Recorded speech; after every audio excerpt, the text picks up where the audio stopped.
because from that point on, we are quite confident that many of the fragments that came on the market have problems. And I'm stating it very cautiously, having problems. This means that most of us think that some or all of them, I don't know whether all, but many of them are forgeries.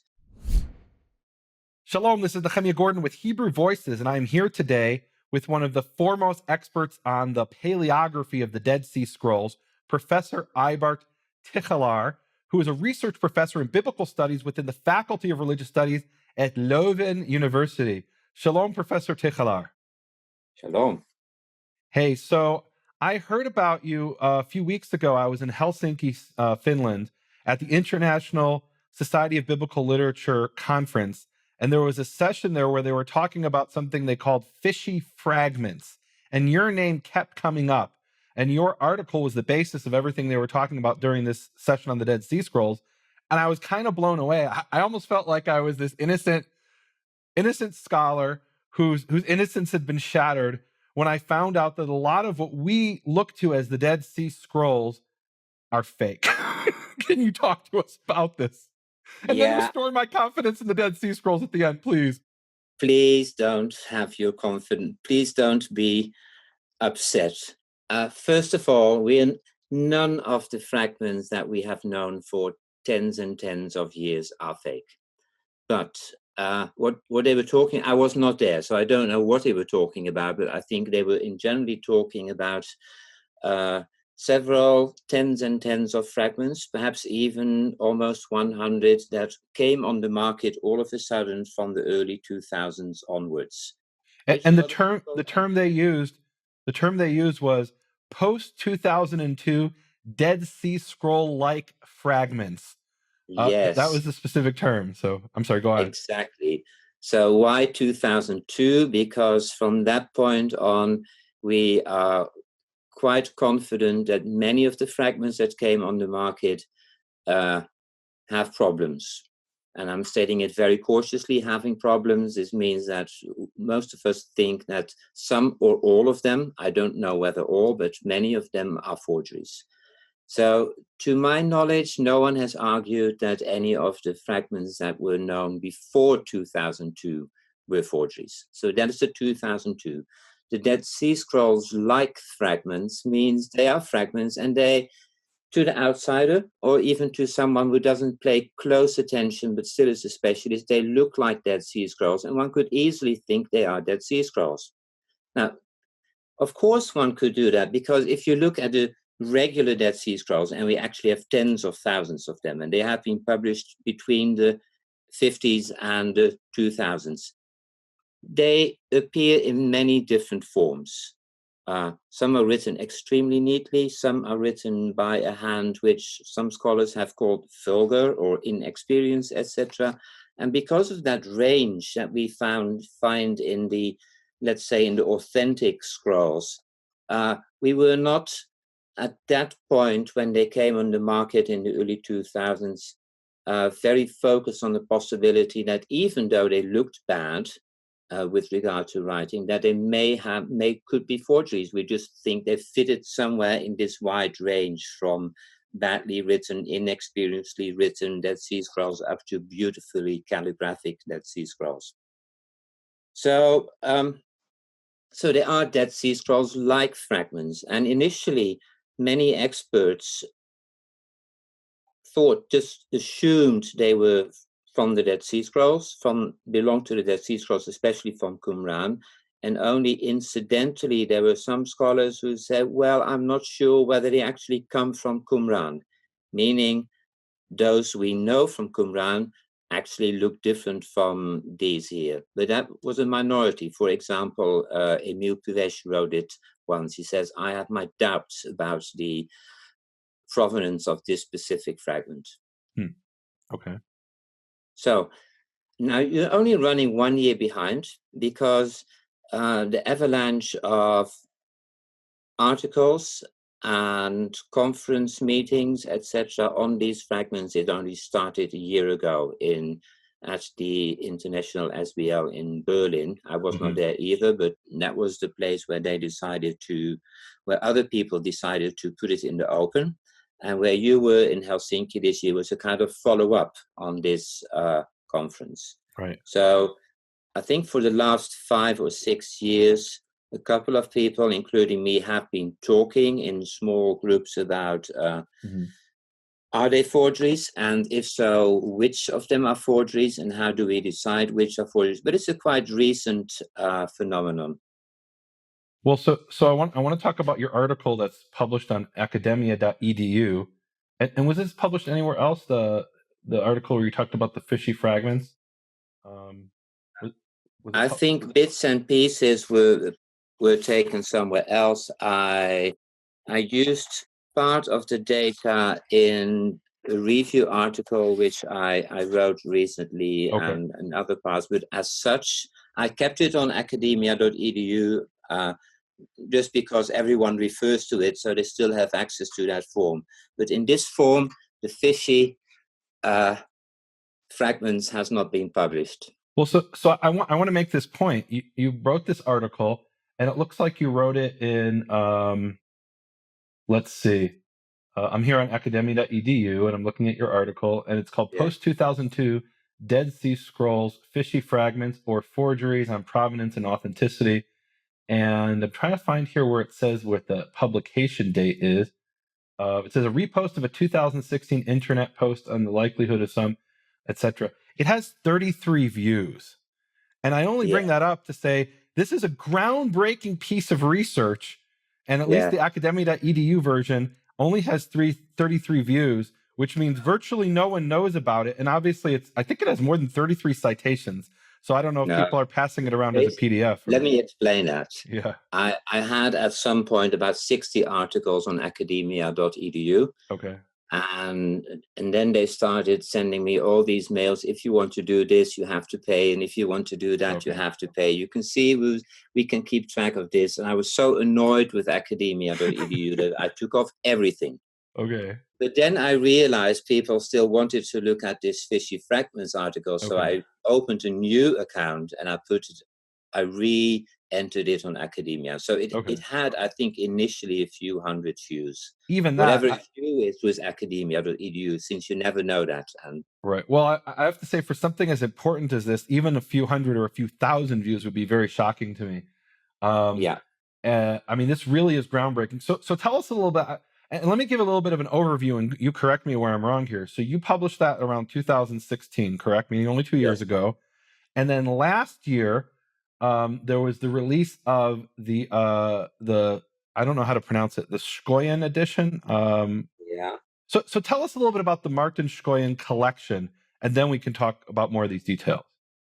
Well, Martin Shkoyan has, I would say, probably the greatest collection of ancient manuscripts all over the world, ranging from China to Greece, Arabic stuff, Mesopotamian things, etc. So he's a great collector. He has great collections, and people in many different areas are working with him and are publishing the things that he bought. Many of them are new. And so I know Assyriologists, I know other people who all have access to it, and they're doing it. The problem only is that initially he started also collecting some of the fragments of the scrolls that actually were found in the 40s, probably in 1947 from Cave 1, some bits and pieces that were not in institutional hands, and he bought those. So he had a few scrolls fragments. And those were legitimate fragments, you're saying? Those were legitimate. We know of them already, photographs from the 40s, but they belong to the Mar Samuel, who was the Syrian Orthodox priest who was at that time in Jerusalem, but later went to the States, and then he gave it to, etc. So it went from place to place. And I think the ones he first bought were not those of Mar Samuel, but which Mar Samuel gave to John Trevor. So John Trevor, also someone in the States, had a few small fragments, and at some point they were sold. So let me get a bit of a background for people. So for those who don't remember, we're told that the Dead Sea Scrolls were found by this Bedouin in 1947. Even that, some of the details of that are being questioned, as I understand. Was he really looking for his sheep, or was he looking to ransack the caves? Maybe you could talk about that. In any event, they end up in the hands of these different people, Yeah, and you're saying, and then most of them end up in the hands of either the state of Israel or some Israeli institution, or Jordanian institutions. And then in yeah, 1967, the Jordanian scrolls, with the exception of maybe a dozen in Amman, end up in Israeli hands. And you're saying yeah. some of the scrolls never ended up either in Israeli or Jordanian hands. They were in the hands of private people, and those end up in the Scoian collection. Some of them.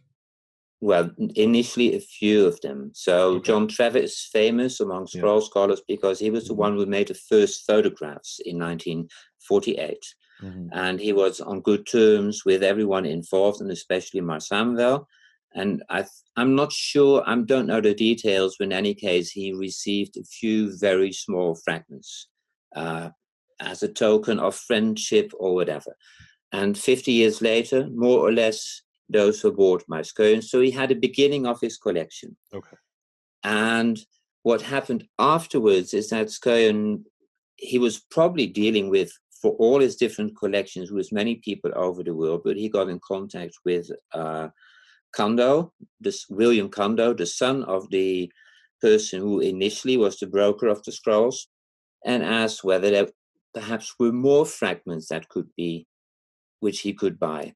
And Initially, the answer let me was let me explain to people. So yeah, William Kondo was the son of the Bethlehem shoemaker / antiquities dealer who yeah, initially bought some of the scrolls from the Bedouin. And so his yeah, son at some point is now communicating. William, his son, is communicating with Scoian. And the interesting thing I read in one of the articles is that they asked Kondo himself, "Do you have any more scrolls in the early '90s?" And he says, "No, there's nothing left." And yes, 10 years later, all of a sudden his son has more fragments. yeah. Okay. So how does his son explain that?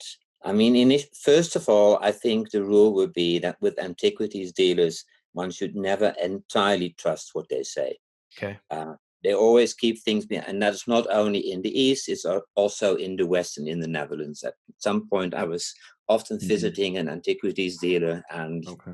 I learned at some point he might not openly lie, but he would not tell the entire truth.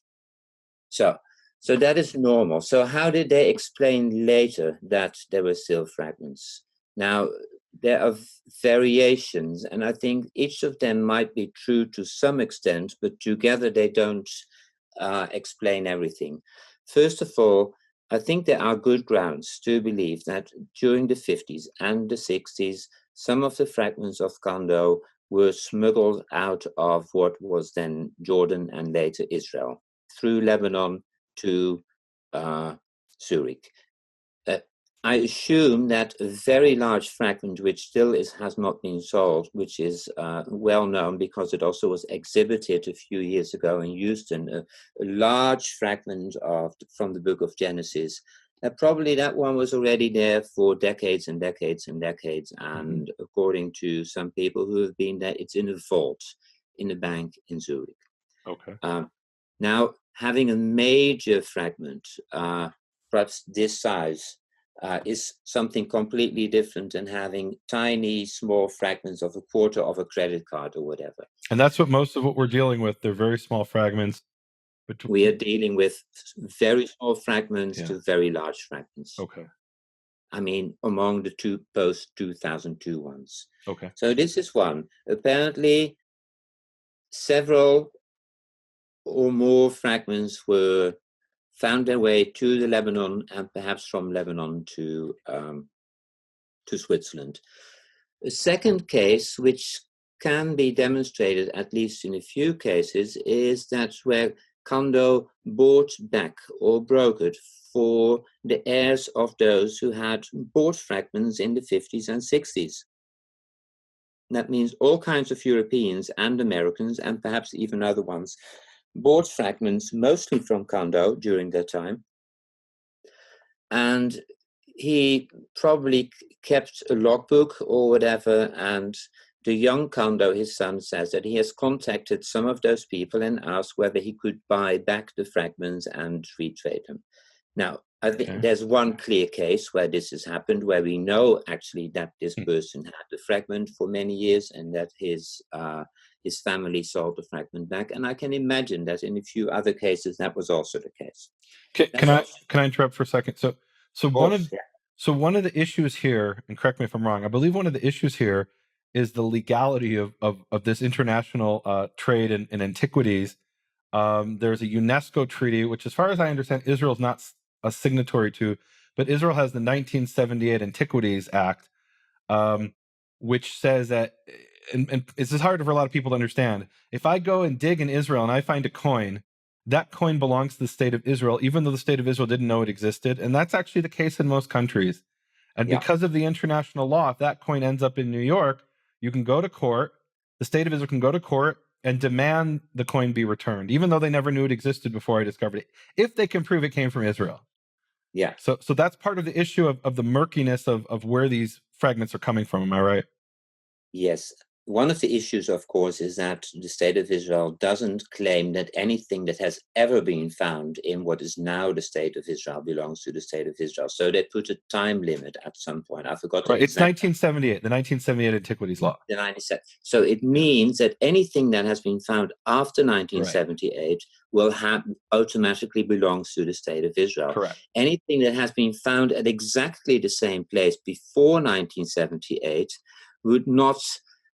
These rules would not apply. Correct. So theoretically, I'm not saying that it's the case, but this is another option. If you would find something, let's say in 1998, you should not claim that you found this in 1998. You should claim this was actually already found in 1948, but we have just kept it somewhere hidden. We have kept it in Zurich or whatever, and now we are going to bring it for sale. So this could be an explanation of some of the fragments that have turned up, namely that they were found much later, but claimed to stem from Qumran and found in the 40s or early 50s. Okay.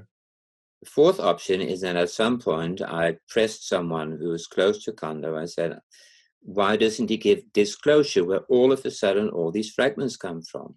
And then he came back at some point with a kind of strange story. Yes, Kando claimed that he had found some kind of box somewhere hidden in his father's house where these fragments were. So it means that though some of the scenarios could explain some of the fragments, there's no openness on specific fragments or on the group as a whole where they come from. So this is what I call so-called post-discovery provenance, that even if you know that they probably would be authentic, we don't know what happened with them between 1947 and, let's say, when they came on the market. Okay.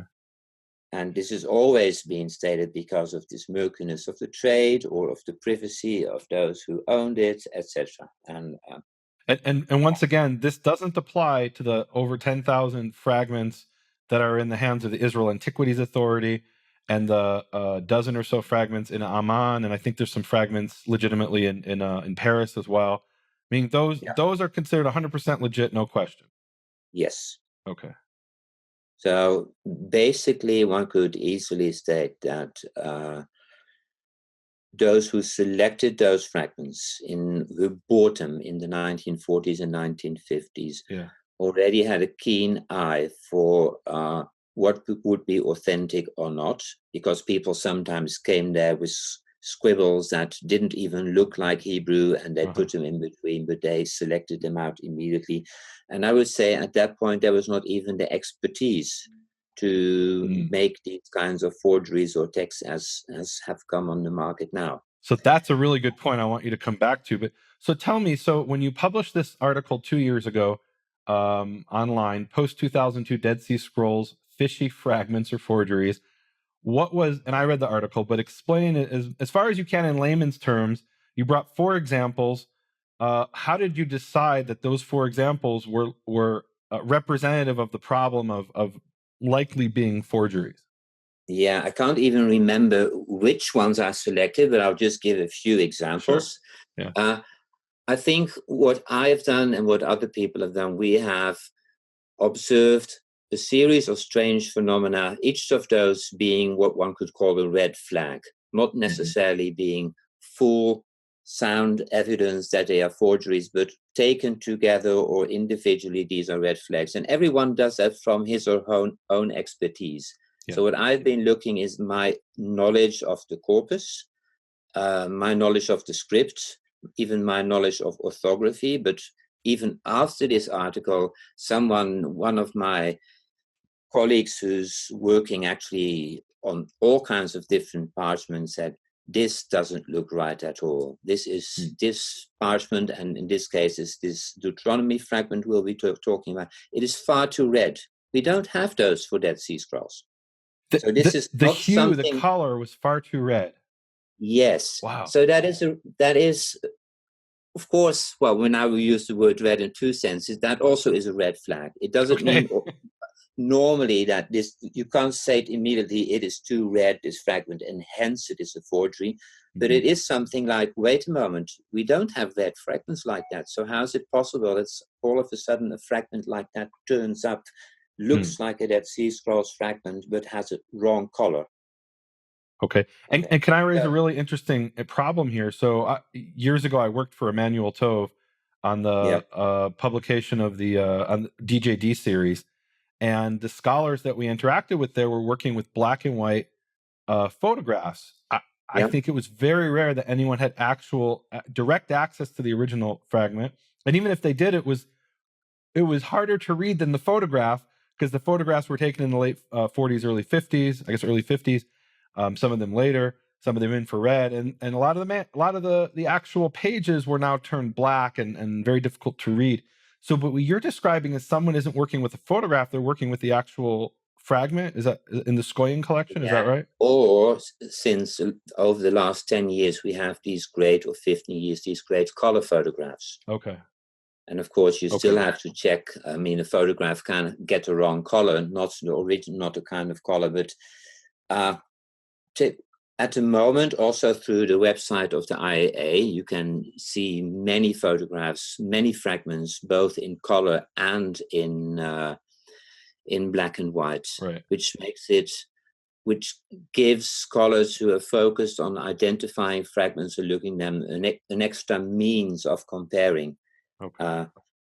So yes, so going back to this fishy fragments article, what I wanted to do at that time was to raise a flag, was to state, and I had kept my mouth for several years because I was not official editor of any of those fragments, and I didn't even have direct access, only through photographs, and many of them had been given to me in confidence and not to use. But at that point I thought, well, because I also got info that, again, a lot of fragments were on sale. So at that point I thought someone just has to raise the question of authenticity.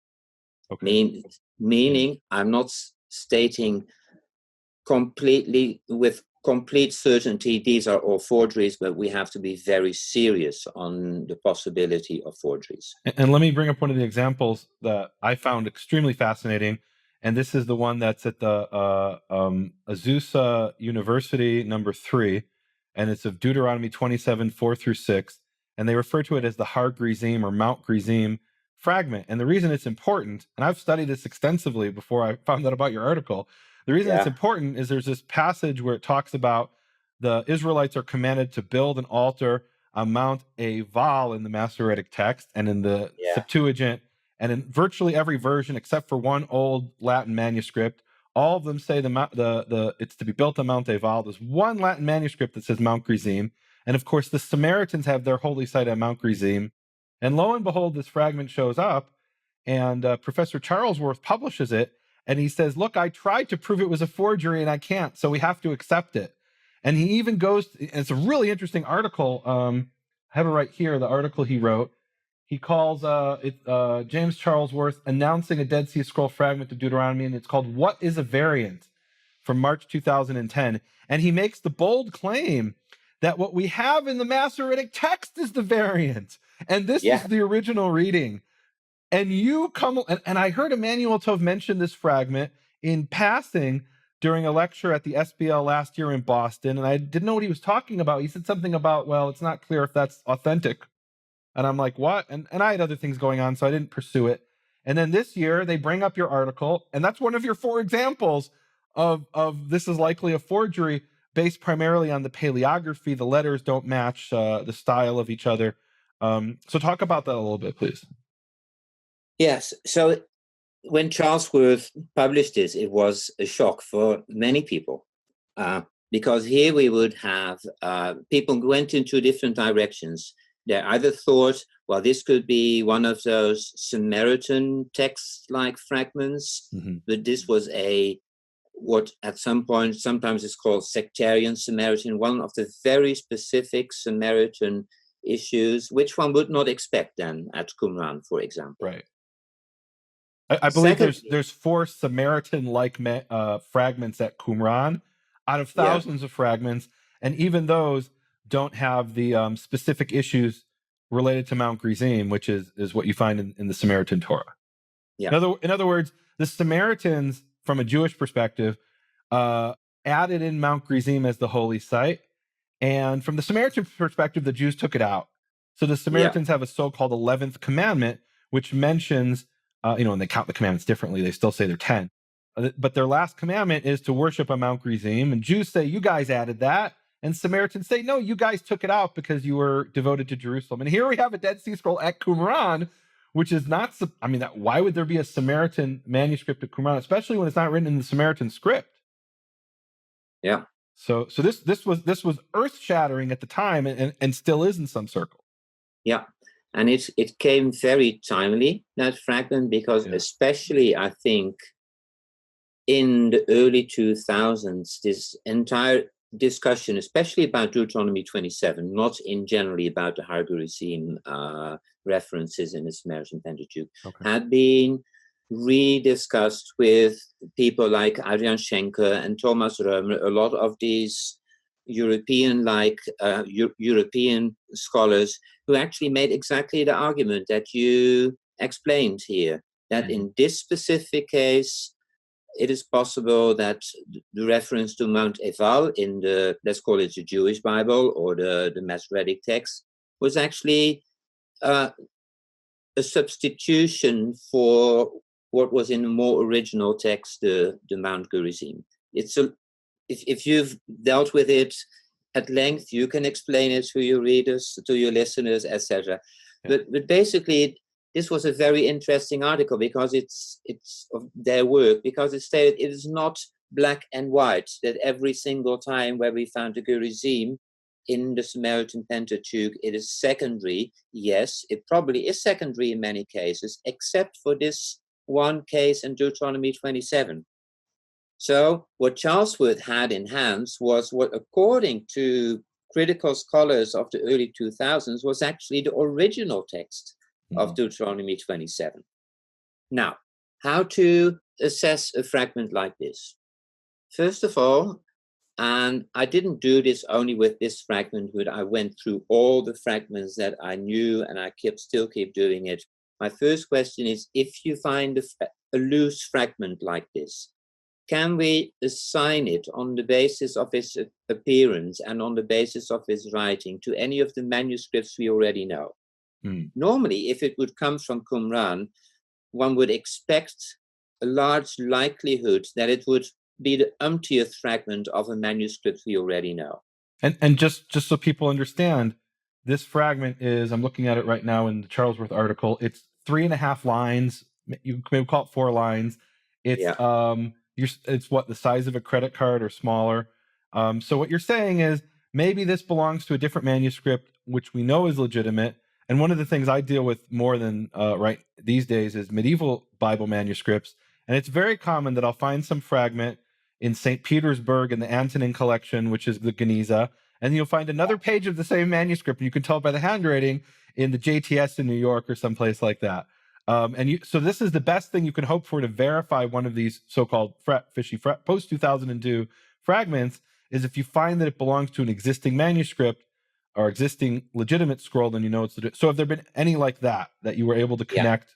Okay, great. Wow, okay. So what happened basically is, of course, occasionally you can find a standalone fragment, the only remnant Mhm. of a manuscript. Uh-huh. But in the case of the scrolls, where we have tens of thousands of fragments, which already by scholars in the past have been organized or arranged in about, let's say, 1,000 manuscripts or 600 manuscripts from K4, the chances are that one normally would be able to assign it to one of those known manuscripts. Okay. And certainly if you would have 10 or 20 or 30, or in this case, 60 different fishy fragments, Yeah. one would say that a lot of them at least should fit with what we already know.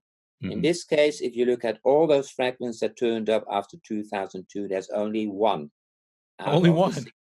Only one that neatly fits with a text with a manuscript we already know. We can even place it and say, okay, this fragment we already knew was here, and then we put this one, which was brought by Skøyen there, and they don't fit entirely materially, but everything fits.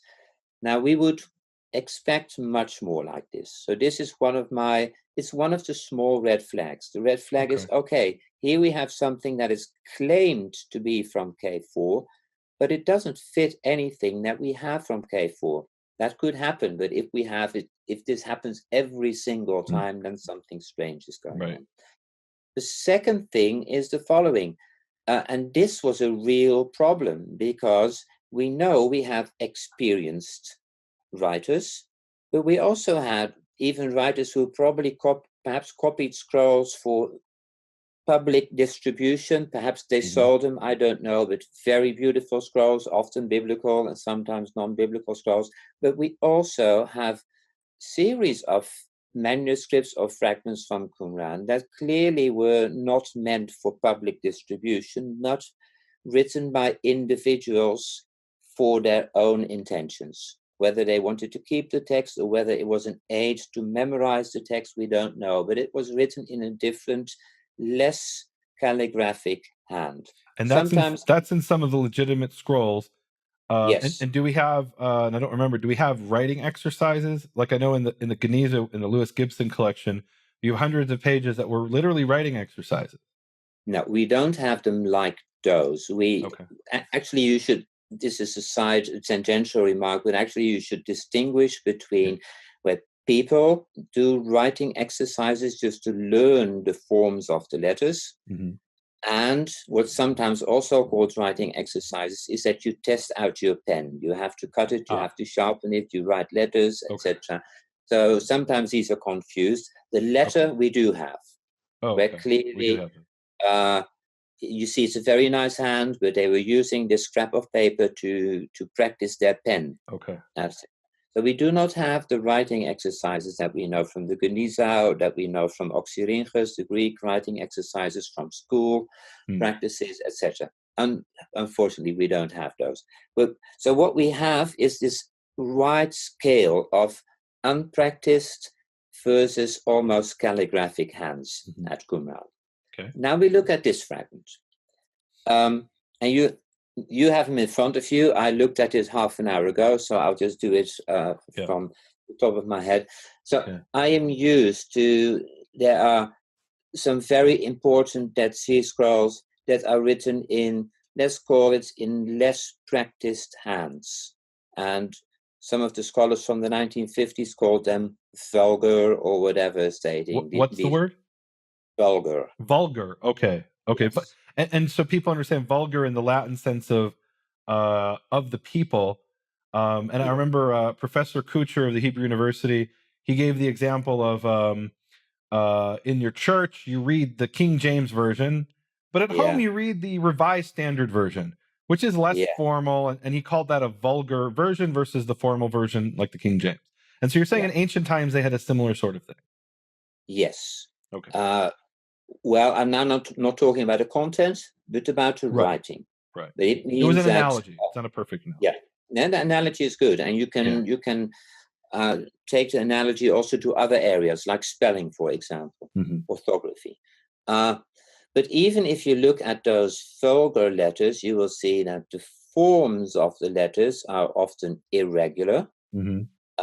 But if you look at these fragments that you have in front of you, you will see that sometimes the forms of the strokes are irregular, meaning that even if you are inexperienced, you will not. Let's take an English example. If you write a capital T, you know that basically you have two strokes. If you're a calligraphist, you may make more strokes of them, but a normal person would just have a downstroke and the top stroke, and you would do them in one stroke.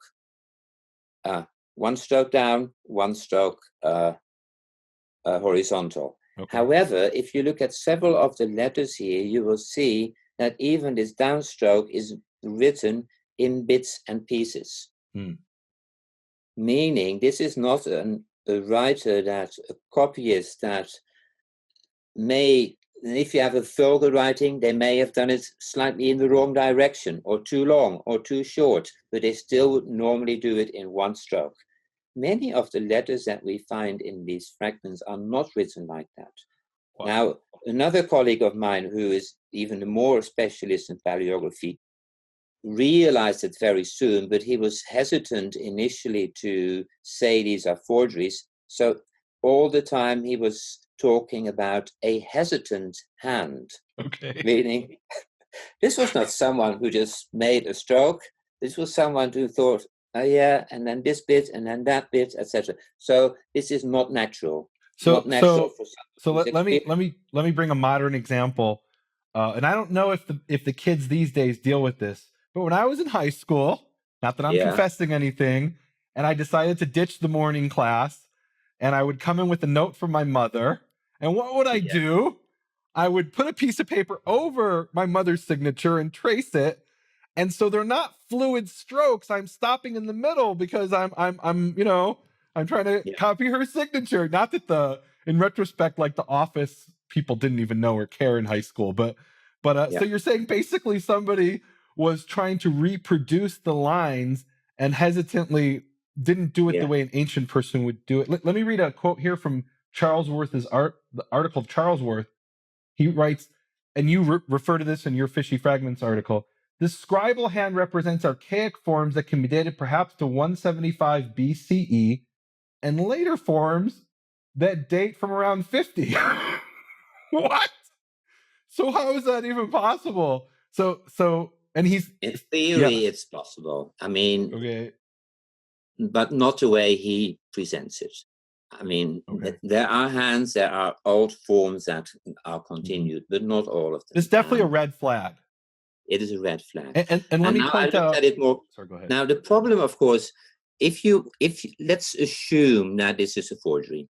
If you are a forger, clearly this is a good forger. This is not someone who makes a mess of it. There are fragments which are much less developed. The lines are almost straight. The letters have more or less the size. They more or less have the good form. The problem is, if you would do that with a pen on this small credit card size or smaller than credit card size, you have to be a specialist, even if you're working with a microscope in between your eyes and your pen. Now we have these beautiful photographs. We look at the results and we blow them up. And then we see all kinds of things that you barely would see with your naked eye.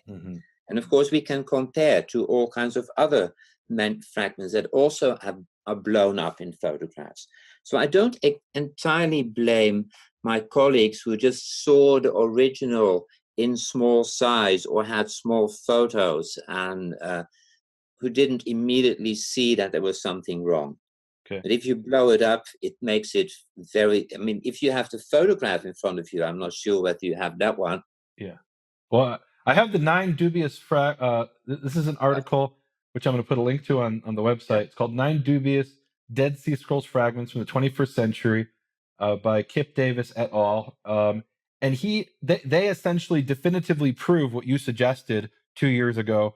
In fact, one of the fragments they discuss is one of the fragments in your Fishy Fragments article. In other words, they talk about 9 fragments, but only one of those overlaps.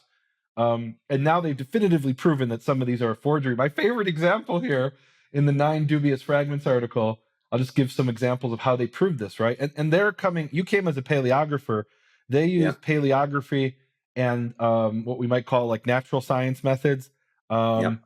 So one thing they found was that one of these fake fragments was sprinkled with table salt, apparently modern table salt, and there was ink both below the table salt and covering the table salt, which is as definitive as you could ever possibly hope for to prove it's fake. I have to wonder if why the forger put the table salt on, if that was part of the process of making it look older, or maybe he was eating a sandwich. There's ink on the damaged edge, and what that means is when the fragment broke over time, there was an edge that was exposed, and that underlayer has ink on it. Well, how is that possible? Unless somebody added the ink to an already existing scroll. There's ink covering sediment, and then there's one example of shiny ink. So my takeaway, and I want to hear your view on this. My takeaway from the dubious, the 9 dubious fragments article, and that was, by the way, as I understand it, funded by Martin Shkoyan, which is incredible, right? The man has these fake fragments in his collection, and he says, "I want to know," and he actually funds the research to find out. Like, I got to give that guy a lot of credit, because I think I got to wonder, and this was actually raised, I should say, at the SBL meeting, is they were asking the question: do some of the private institutions that own these fragments really want to know if they're fake or not? Because they, are very prestigious that they own one of the Dead Sea Scrolls. There's not a lot of Dead Sea Scrolls in private hands or in non-institutional hands, put that way.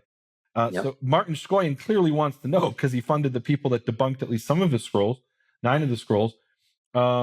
So yeah, I mean, it's an incredible piece of research, of detective work. What I would like to see is them put the accepted scrolls to the same level of scrutiny, by comparison, right? In science, you always have a control, and I don't think they'll find that any of those fragments are fake. But let's look at them and just make sure that the phenomenon that you're like, I don't know, this might sound really stupid, but maybe they had table salt in ancient times. It is the Dead Sea, which in Hebrew is Yam HaMelach, the Salt Sea, right? I mean, I don't think that's the case, that there could, this would, because they were very small fragments, very small particles. But I think further research needs to be done on the legitimate scrolls, just to drive home the point. Not to mention, for example, the Deuteronomy scroll, the Har Gerizim scroll, hasn't been tested. That's at Azusa University in California, where they have 5 fragments, and they haven't done these tests as far as I know.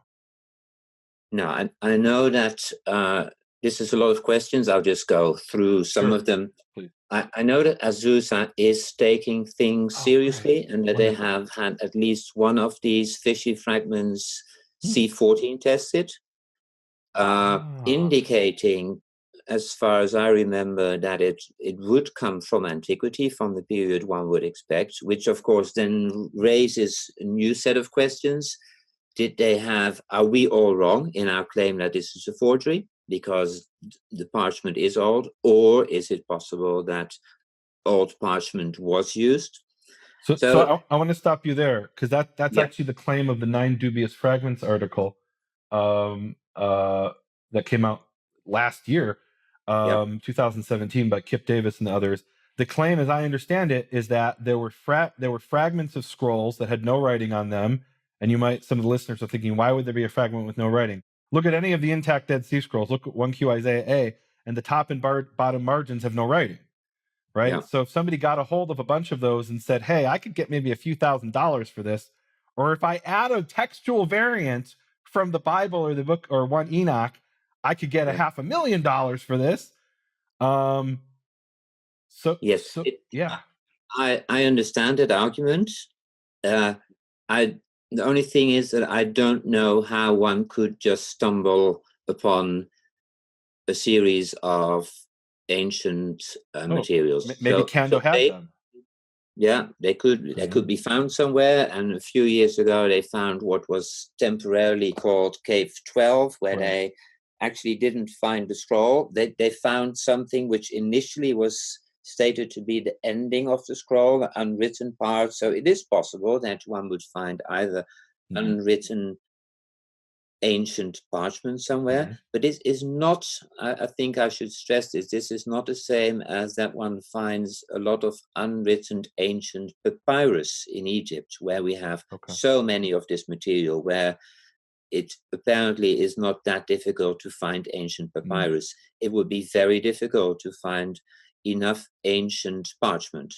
Okay. Now, but I want to go back to your previous statement, is that we have done a lot of textual and even paleographic, etc., study of those fragments, but very little material, physical, chemical, all this kind of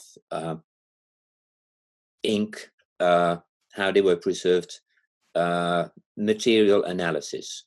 Now, what has been done with the Skoyen fragments is that they have been tested almost in a sense randomly, is let's test them on certain things and see what we find. What you would actually want, also not only to detect forgeries, but just to increase our knowledge of the preparation of parchment or the different kinds of preparation of parchment. What we would actually want, and I think this is a great research project for the next 10 years, whoever can get the funding for that, is to have a large scale, non-destructive analysis of many of the material that we have at the IAA. And you could also take Amman and Paris, but the IAA has most of it. So, and this would help in so many respects. It would give us much more data for all kinds of questions we've been dealing with, the provenance of the kind of parchment, differences of parchment, etc. But so, yes, you are right.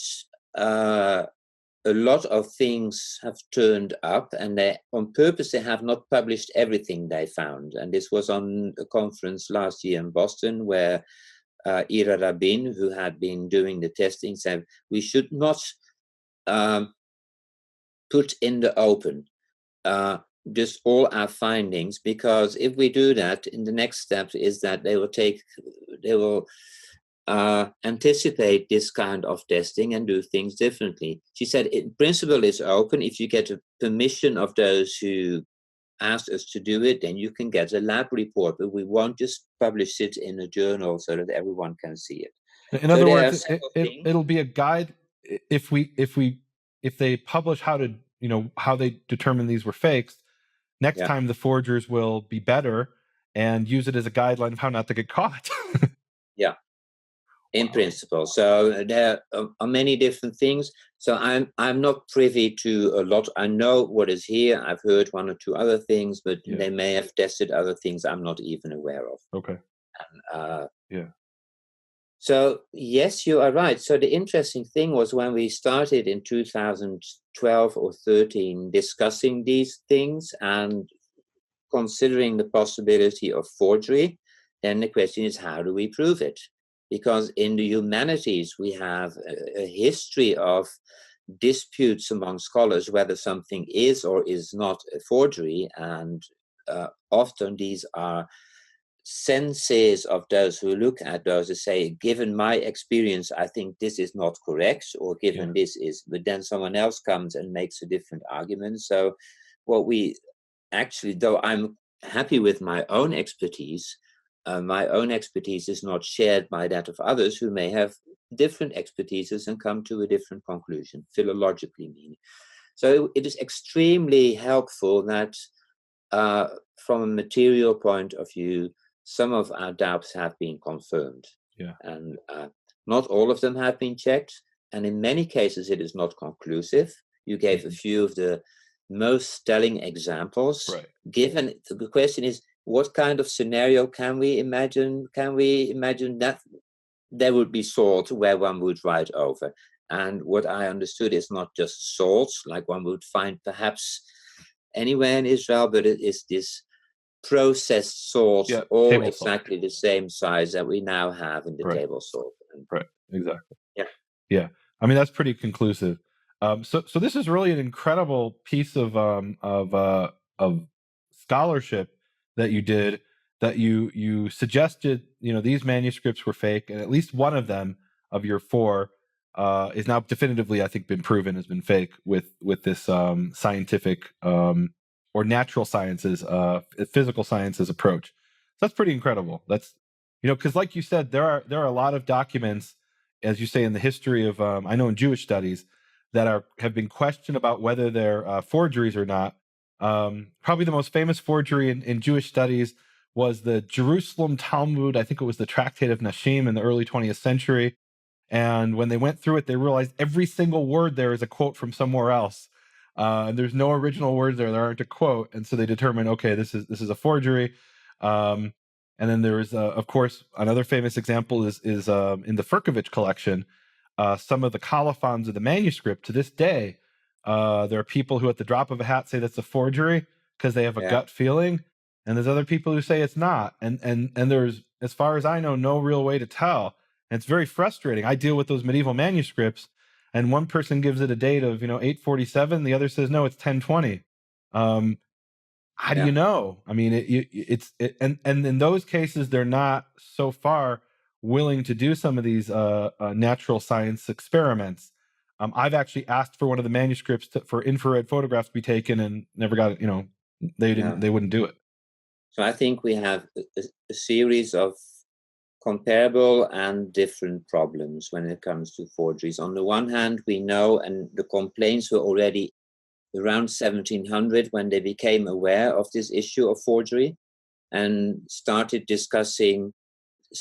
trying to give criteria by which one could see whether something is a forgery. Of course, those were completely different. And that was, by the way, also the origin of the studies of codicology and paleography as a kind of help disciplines for deciding whether something was authentic or not. Wow.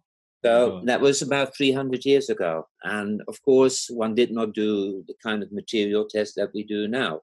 Mm-hmm. Now, with the scrolls, there's a very interesting discussion going on now. And I think only part of the people were in Helsinki, and other people think, well, yes, whatever. That is,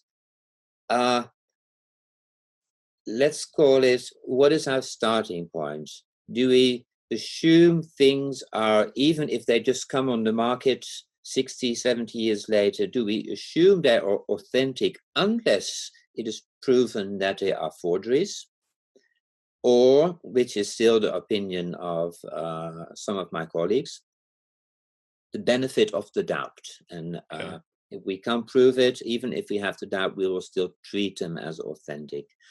And the other side is where some of my other colleagues stand, is that they assume that everything that now is being thrown on the market and which has no provenance and no history of where it comes from, etc., that we assume that these are forgeries. The only thing is, how do we prove it? I stand somewhere in the middle, but I tend to go more the side of the forgery, in the sense that I would not be amazed at all if there are because there are some really beautifully written texts among them. I mean, if these are all forgeries, then we clearly have different forgers. Some who are very experts in writing the Hebrew as it should be done, and other ones who just manage to write in such a sense that not everyone notices immediately. So we do not have one forger. Okay. So I would not be amazed if some of the more beautiful ones are actually authentic. Okay. But then let them be tested. And actually, among the 9 that have been published, at least one of those really beautiful ones is included. And the data they give do not convince me. It's also because they haven't given everything. They kept some things under the hat and whatever. So what is it? So where do we start? My position would be, if even the traders themselves had said, if everything from a historical point of view indicates that it was a complete surprise, even for the ones who traded in them, that they had a new set of material and they don't tell where it's from and they come up with all kinds of explanations, then we have to have suspicion in advance and let them be open. And So one of the ideas I heard floated was that there's no way that some of these scrolls, or excuse me, some of these fragments were produced without the cooperation and assistance of someone within the academic world with some pretty advanced knowledge, at least of a master's level in Dead Sea Scroll studies. And one of the examples that I read, I think it's the 9 Dubious Fragments article, is that they it's the Aramaic one Enoch, and it's based on one scholar's reconstruction, and then the other scholar comes along and says, no, it should read this other way. And then the third scholar says, actually, those two fragments don't even belong together. And this forgery was apparently based on that second phase.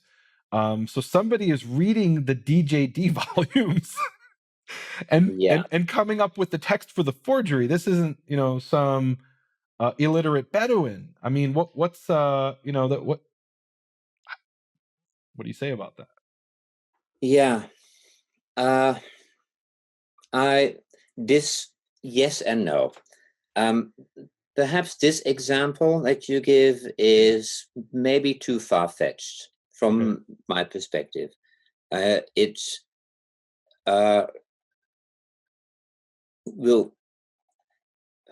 what to say about it. And here, the way you present it and the way they presented it, you have to have, and this happens more often with forgeries, we have to think of very intricate scenarios of very smart scholars combining material and bringing it. And of course, in the past, we know that in all kinds of fields of scholarship, there were scholars who either just to challenge their colleagues or for whatever reason, they were involved in forgery. So why not? Many of the other fragments do not require any expertise. You just need a basic text. I actually made a similar kind of argument, but not as intricate as you said, is look at those two fragments. The one, what I think is a forgery, and the other one, which is in DJD, they even have almost the same form, and the lines are written exactly the same way, almost as if you were flipping through DJD and thought, wow, this fragment looks quite a lot like my fragment. Let me copy that one. But that one is now dated to C14 to be from Antiquities. So I'm not quite sure whether I was wrong or I was right. But in this case, one could really imagine them using a sample from DJD. But it goes much further if you would argue, as for example, also would be implied with the Hargurizim fragment, that there would be scholars who have knowledge of the discussions, the theological discussions or the philological discussions, and tried to have a fragment fabricated or did it themselves. Now, this is one thing. And then we say, oh, yes, why not? We all over the world, we know from master students who fail to get their grades to professors who just out of spite of whatever were involved. And yes, it's possible. I'm not going where a lot of my colleagues are going when they're drinking coffee, is speculating who this could be. I'm not going Fair there. enough. Okay. Yeah. Although you could understand why somebody would do that. In other words, you'd say, well, why would somebody put Mount Gerizim in there? Well, if it says Mount Eval, maybe it's worth $50,000. And if it says Mount Gerizim, maybe it's worth $500,000. Right? Because and a lot of these in the 9 Dubious Fragments article, they bring out that a lot of these are textual variants that were proposed by other scholars in the past. Some of them are based on BHS.